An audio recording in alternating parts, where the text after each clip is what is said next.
আমরা আমাদের প্রথম মডিউলটি শেষ করেছি। এখন আমরা দ্বিতীয় মডিউল শুরু করতে যাচ্ছি। দ্বিতীয় মডিউলের প্রথম লেকচারটি হচ্ছে ফ্রেজ এন্ড ক্লজ এর উপর। সেন্টেন্সটা কি? Full thought. এখানে দেখতে পাচ্ছ full thought of what? To express ourselves. তো আমরা সেন্টেন্সটা ব্যবহার করে একটা পরিপূর্ণ চিন্তা বা অভিব্যক্তি প্রকাশ করার জন্য। ফ্রেজ হচ্ছে আমরা বলি মানে সহজে বলি শব্দগুচ্ছ, অনেকগুলো শব্দ ব্যবহার হয়। তো cluster of word but give a one meaning. আর ক্লজ হচ্ছে a part of sentence. I don't ever slow up, no I don't take shit. I got no love for the fakeness. If you wanna play tough and wanna hate this, I'll always... এখন যদি একটা question করে আমরা কেন sentence লিখতে পারি না বা কথা বলতে গেলে আমরা মানে কথা বলতে পারি না, ওখানেও কিন্তু আমরা সেন্টেন্স বা ফ্রেজ বা ক্লজেস বানাই। তো আমাদের মূল কারণ হচ্ছে আমরা ভালো করে সেন্টেন্স, ক্লজ এন্ড ফ্রেজ গুলো বুঝি না বা এগুলো মেক করতে পারি না। তোমরা এখানে একটা দেখতে পাচ্ছ লেটার, ওয়ার্ড, সেন্টেন্স, ল্যাঙ্গুয়েজ।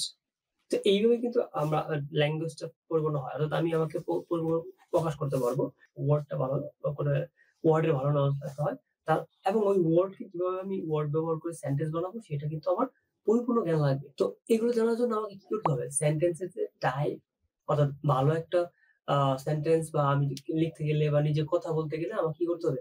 সেন্টেন্সের যে টাইপ গুলো আছে, সেন্টেন্সের যে কনসেপ্ট গুলো আছে সেগুলো আমার ক্লিয়ার থাকতে হবে। শুধু তাই নয়, আমার এই ইউজ কেস গুলো আয়ত্ত থাকতে হবে। তোমরা স্ক্রিনে দেখতে পাচ্ছ টাইপ অনুযায়ী আমরা সেন্টেন্সকে ভাবে করতে পারি। মিনিং এর উপর বেস করে, স্ট্রাকচারের উপর বেস করে, অ্যাকশনের উপর বেস করে, আবার ডিগ্রির উপর বেস করে হয়। যেমন মিনিং এর কি assertive, interrogative, imperative, optative, exclamatory, তাই না? স্ট্রাকচারের উপর বেস করে সিম্পল, কমপ্লেক্স, কম্পাউন্ড, আবার অ্যাকশনের উপর বেস করে অ্যাক্টিভ, প্যাসিভ। এগুলো কিন্তু সেন্টেন্সের বিভিন্ন টাইপ, এবং এই টাইপে কিভাবে কাজ করে আমরা আরো আমাদের পরবর্তী লেকচারে আলোচনা করব।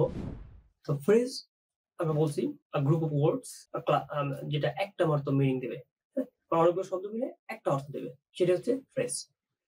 ফ্রেজের ক্ষেত্রে আমরা স্ক্রিনে দেখতে পাচ্ছি এখানে কোনো ভার্ব থাকবে না, কোনো সাবজেক্ট থাকবে না। More words but give a one meaning, এটা হচ্ছে ফ্রেজের বৈশিষ্ট্য। আমরা এখানে একটা এক্সাম্পল দেখি। তোমরা স্ক্রিনে দেখতে পাচ্ছ memory based education system kill the ability of understanding.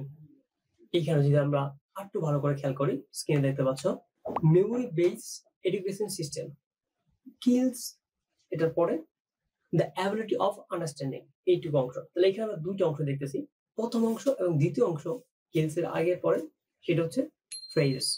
যেমন memory based education system are the ability of understanding. এখানে দেখো মেমোরি বেসড এডুকেশন সিস্টেম, চারটা শব্দ মিলে একটা বিষয় বোঝাচ্ছে। সেটা কি? Means the system. The ability of understanding, এটা কি বোঝাচ্ছে? দ্য স্টেট অফ সামথিং, একটা অবস্থাকে বোঝাচ্ছে। বিভিন্ন ধরনের ফ্রেজ হয়, আমরা এখানে দেখতে পাচ্ছি নাউন ফ্রেজ হয়। এই বিষয়গুলো একটু মানে অ্যাডভান্সড, যেমন NP, verb phrase, VP, adjective phrase, তুমি দেখতে পাচ্ছ ADJ, NP, adverb phrase, ADP. এখন আমরা স্ক্রিনে দেখব।